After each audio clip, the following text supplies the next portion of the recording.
Assalamualaikum warahmatullahi wabarakatuh. Bagaimana anak-anakku semuanya? Mudah-mudahan dalam keadaan sehat walafiat semuanya ya. Insya Allah tidak ada yang sakit ya hari ini ya, hadir semuanya ya. Bertemu lagi dengan Ibu. Pada kali ini kita pelajaran Al-Quran Hadis ya. Kelas 8 pelajaran Al-Quran Hadis, materi bab pertama adalah mengenai tajwid. Nah, kita kembali ingatkan dulu, materi tajwid ini setiap semester ada ya. Kebetulan ini adalah semester pertama, berarti kita mengingatkannya adalah semester yang di tahun-tahun lalu. Coba ingat ya, ini tajwid adalah artinya ilmu yang mempelajari tata cara baca Al-Quran, ya toh. Kemudian tajwid yang akan dibahas pada bab pertama kelas 8 itu adalah tentang hukum mad. Mad yang akan dibahas sebenarnya tentang mad far'i. Ada mad nanti ya yang akan dibahas itu ada mad arid disukun, ada mad layin, dan ada mad iwad. Tetapi untuk mempelajari tiga yang tadi ini, mad arid disukun, mad iwad, dan mad layin ini, kita perlu paham dulu mad aslinya ya. Berawal mad fari itu berawal dari mad yang aslinya, yaitu mad tobi'i. Mad asli itu kita kenal dengan mad tobi'i. Maka dari itu sebelum mempelajari yang Ibu sebutkan tadi, mad arid disukun, mad iwad, dan mad lain, mari kita mempelajari dulu hukum mad tobi'i ya. Baik anak-anak, perhatikan yang ada di papan tulis ini. Hukum mad ya, hukum mad. Mad itu artinya adalah panjang. Apa yang dipanjangkan? Yang dipanjangkan adalah bacaannya ya. Hukum mad ini dibagi dua. Ada mad tobi'i atau mad asli. Nah, ini mad asli itu sehari-hari kita kenal dengan mad tobi'i. Yang kedua ada mad far'i. Mad far'i ini adalah artinya cabang dari mad asli ini. Kalau mad far'i ini ada 13 ya. Kalau mad asli tentunya ada satu. Namanya asli pasti satu. Kalau ada 2, 3, nah itu dipertanyakan ya. Pasti yang kedua ketiganya mungkin copy paste-nya atau kopiannya. Yang jelas aslinya itu pasti satu ya. Nah, kita pelajari dulu mad asli. Mad far'i ini nanti ya. Mad asli atau kita kenal dengan mad tobi'i ini ada 4 cirinya ya. Ibu menulis dari sini 1, 2, 3, 4-nya ke sini ya, karena papan tulisnya kecil, jadi Ibu sesuaikan.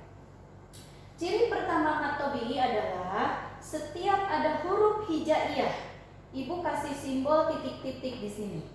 Huruf hijaiyah ini berharokat fathah berdiri. Ya, berharokat huruf hijaiyah berharokat fathah menghadapi alif. Maaf ya, salah. Menghadapi alif. Nah, ciri yang pertama adalah huruf hijaiyah menghadapi alif. Contohnya, sudah Ibu bikin di sini wama. Nah, ini ma adalah mad tobi'i ya. Mana huruf hijaiyahnya? Mim ya. Berharokat fathahnya mana? Yang ini. Ini sesuai ketentuan ya. Menghadapi alifnya mana? Ini. Jadi ma adalah mad tobi'i. Contoh kedua. Wa maka. Nah, kebetulan ya ini. Mana huruf hijaiyahnya? Ini kan huruf hijaiyah berharokat fathah menghadapi alif. Ini huruf hijaiyahnya. Berharokat fathahnya ini, kemudian menghadapi alifnya yang ini. Jadi ka adalah mad tobi'i. Itu ya, paham ya? Kemudian ciri yang kedua. Ciri yang kedua adalah huruf hijaiyah. Ibu kasih simbol dengan titik-titik huruf hijaiyahnya ya. Huruf hijaiyah berharokat kasroh. Yang di bawah ini kasroh ya. Berharokat kasroh menghadapi ya di sukun. Ya, nanti kalian tinggal tulis ya seperti ini ya. Kalau ini simbolnya titik-titik fathah berdiri. Berarti ketentuannya anak-anak semua tulis ya. Huruf hijaiyah berharokat fathah menghadapi alif. Sekarang Ibu nomor 2 kasih simbol titik-titik kasroh ya di sukun. Berarti bagaimana? Titik-titik ini tadi simbol huruf hijaiyah. Berarti Nana semua tulis di sini. Huruf hijaiyah berharokat kasroh menghadapi ya di sukun ya. Silakan kalau yang mau tulis ulangi. Huruf hijaiyah berharokat kasroh menghadapi ya di sukun. Contoh fiha, ini fi-nya yang untuk contoh nomor 2-nya ya. Fi huruf hijaiyahnya berharokat kasrohnya yang ini, kemudian iya disukunnya yang ini. Ini iya, ini disukun. Fiha berarti fi adalah mado ini. Kemudian contoh yang kedua, li huruf hijaiyahnya apa? Lam. Berharokat kasrohnya mana? Ini. Iya disukunnya adalah ini. Ini iya, ini disukun. Oke? Oke, lanjut ciri yang ketiga. Ciri yang ketiga adalah ibu pakai simbol lagi. Nanti kalian semuanya ya tulis seperti ini ya. Titik-titik. Berarti titik-titik itu simbol apa? Huruf hijaiyah. Huruf hijaiyah berharokat dhamma menghadapi wawu di sukun. Sekali lagi ya. Huruf hijaiyah berharokat dhamma menghadapi wawu di sukun. Huruf hijaiyahnya pokoknya dari alif sampai ya. Untuk yang 3 ini ya, 1, 2, 3. Contohnya ini, yu. Nah, ini huruf hijaiyahnya mana? Ya, ya. Harokat domahnya mana? Ini. Wawu disukunnya mana? Ini wawu, ini sukun. Oke. Nah, jadi membacanya panjang ya. Yu, kinun. Masih ada contohnya lagi di sini. Nun. Mana huruf hijaiyahnya? Nah, nun ya. Harokat domahnya mana? Ini. Kemudian wawu disukunnya mana? Ini wawu, ini disukun. Oke? Yukinun. Ini contoh untuk nomor 3. Sekarang ciri nomor 4. Setiap ada huruf hijaiyah, titik-titik ibu kasih simbol. Kebetulan ibu sudah tulis juga di sini. Setiap ada huruf hijaiyah berharokat fathah berdiri. Fathah berdiri yang begini, ya. Tetapi ini ada kecualinya. Tadi kan setiap huruf hijaiyah berharokat fathah berdiri kecuali alif. Nah, jadi berarti ini huruf fathah berdirinya, huruf hijaiyahnya yang fathah berdiri itu dari ba sampai ya, ya. Dari ba sampai ya. Bagaimana kalau alif fathah berdiri? Alif fathah berdiri nanti masuknya di mad far'i, yaitu mad badal. Nanti kita bahas. Nah, jadi ibu kasih garis ke sini ini ya. Seperti ini. Ini adalah mad tabi'i dari sini ke sini ya, berhubung papan tulisnya kecil. Kemudian mad far'i ini kita simpan dulu, kita bahas sebelah sana. Oke? Nah, ini ingat ya. Huruf hijaiyahnya itu untuk nomor 4 adalah dari ba sampai ya. Kalau alif fathah berdiri nanti masuk di mad far'i, namanya mad badal. Oke? 4 ciri itu kita bisa lihat di sebelahnya ya. Nanti kalaupun kita membahas ya mad far'i di sebelah sana. Kalau belum bisa menghafal ya.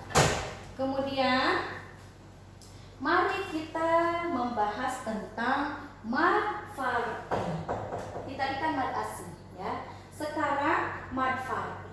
Mad far'i ini ada 13 ya. Termasuk tadi ibu bilang yang fathah berdirinya alif, masuknya di mad far'i adalah mad badal, itu salah satunya. Tapi kebetulan di kelas 8 semester pertama ini yang kita bahas hanya 3 dari 13 ini ya.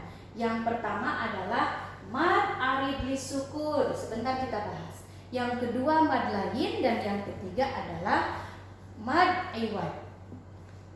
Mad arid lisukun kita bahas sekarang. Untuk mad iwad dan mad lain kita bahas di pertemuan kedua ya. Mari kita lihat dulu mad arid lisukun ya. Ini mad arid lisukun, ingatkan nomor 1 ya. Ibu tulis nomor 1 ini adalah nomor 1 dari mad far'i Yang pertama mad arid li sukun. Ibu sudah tulis di sini biar kita baca di sini ya. Mad arid li sukun tulisan biasa juga. Mad arid li sukun ketentuannya adalah setiap mad tobi'i. Nah, yang mana mad tobi'i itu? Yang 4 tadi. Yang mana saja? Boleh yang manapun. Boleh yang ini, boleh yang ini, boleh yang ini ataupun yang ini. Setiap mad tobi'i katanya menghadapi satu huruf hidup dan di akhir kalimat atau waqaf. Ibu kasih contoh yang ini ya. Mukminin. Kira-kira mana mad tobi'inya di sini? Ini kan? Ini mad tobi'inya. Kita samakan dengan ketentuan. Setiap mad tobi'i katanya, ini mad tobi'inya menghadapi satu huruf hidup. Yang mana satu huruf hidup? Ini toh. Nah, ini huruf hidup. Nah, dan di akhir kalimat atau waqaf. Ini kebetulan ada waqaf misalnya di sini. Jadi akhir kalimat itu boleh akhir ayat, boleh di tengah kalimat, tapi ada waqaf. Waqaf yang kecil-kecil misalnya yang kayak begini ya, qola lah, terus misalnya apa? Ada mim kan ya, ada yang waqafnya itu mim, ada yang qola ya. Bolehlah yang mana ya, yang penting di akhir kalimat atau di waqaf. Nah, jadi kalau sudah ketentuan begini, ini disebutnya mad arid li sukun. Cara membacanya dipanjangkan karena namanya mad ya. Mukminin. Naknya, suara naknya di belakang n-nya sudah hilang. Bukan lagi dibaca mukminina, tidak lagi. Tetapi mukminin. Nah, ini dibacanya antara 5 sampai 6 harokat. Ya. Kelihatan ya? 5 sampai 6 harokat. Ini Ibu lupa ya. Mad tadi, mad badal berapa? Mad tobi'i Ibu tulis di sini saja ya. Di mana ya? Sini ya. 2 harokat. Nah, Ibu tulis di sini saja. Terlalu mepet ya. Ibu hapus ya. Ibu kasih pindah. Ibu tulis di sini. 2 harokat. Kalau mad tobi'i 2 harokat. Sekarang mad arid disukun 5 sampai 6 harokat. Mukminin. Nah, ini ketentuannya tadi. Mad tobi'i menghadapi satu huruf hidup, kemudian di akhir kalimat atau di waqaf. Contoh kedua. Li sajidin. Nah, ini mad tobi'inya adalah di, satu huruf hidupnya adalah nah. Kemudian di waqaf, kebetulan ini akhir ayat, jadi dibaca li sajidin 5 sampai 6 harokat. Satu contoh lagi, humul muflihun. Mana mad tobi'inya?